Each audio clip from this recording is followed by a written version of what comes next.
La solution que l'on a proposée, je dirais, pour travailler sur cet axe-là, c'est d'améliorer notre façon de faire du collaborative design, voire de le créer avec nos fournisseurs extérieurs. Donc, principalement sur 3 points.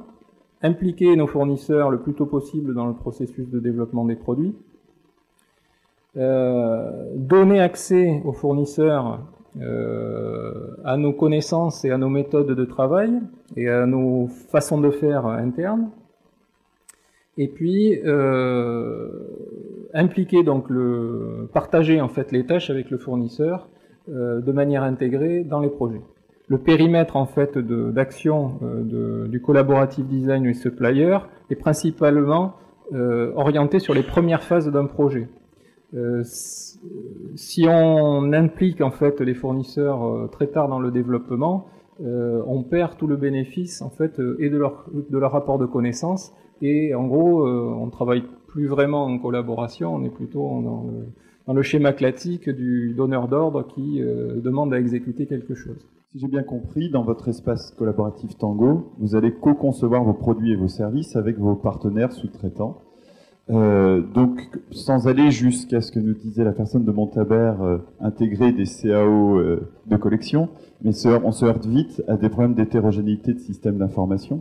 Comment est-ce que dans un groupe mondial, vous arrivez à gérer des données qui proviennent de systèmes aussi hétérogènes et qui vont un peu dans la lignée de ce qu'on disait ce matin avec les problèmes de normes, de standards et sur lesquels les chercheurs travaillent? On n'a pas trouvé de solution miracle à ça, si ce n'est de malgré tout être assez directif par rapport à nos fournisseurs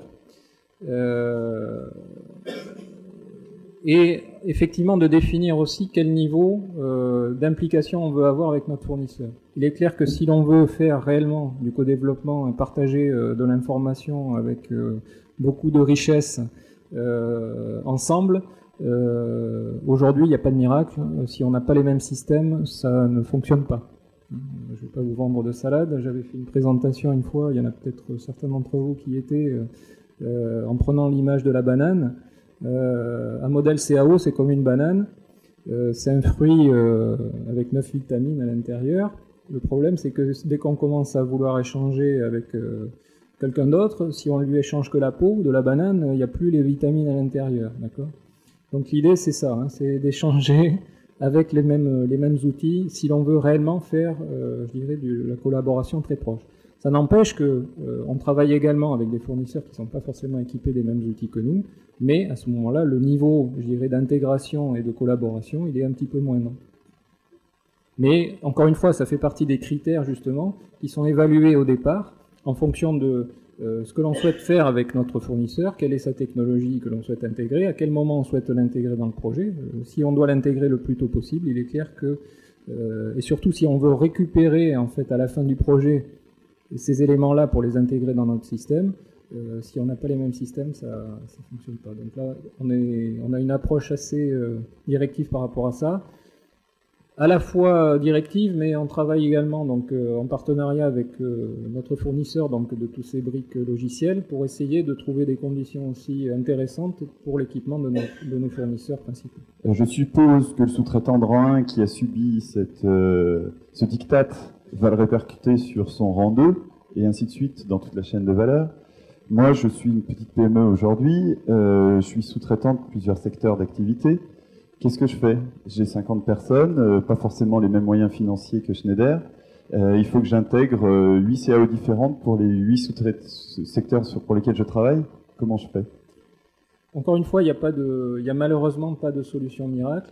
C'est vrai qu'on a réussi dans certains cas à bâtir des relations suffisamment avancées avec certains fournisseurs pour aller jusqu'à effectivement les accompagner dans l'utilisation de leurs outils. De ce côté-là, je dirais, par rapport au changement, à la conduite du changement, contrairement à certaines difficultés, je dirais, intrinsèques et culturelles que l'on peut avoir à s'ouvrir vers l'extérieur, une fois que la porte est ouverte, je dirais, on a beaucoup moins de freins également à partager notre savoir-faire ou nos façons de faire avec nos fournisseurs.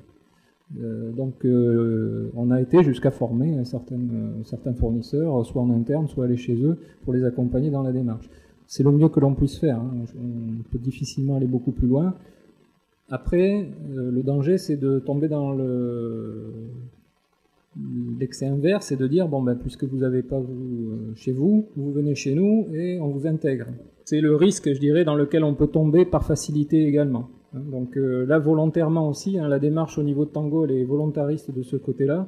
C'est être clair aussi, c'est de dire, non, on comprend que vous avez, enfin, on sait que vous avez des choses qui peuvent nous apporter beaucoup. Mettons en place ce qu'il faut pour que ce soit une approche gagnant-gagnant. Et dans ce cadre-là, on est prêt, nous, à vous aider au maximum pour travailler le mieux possible avec vous.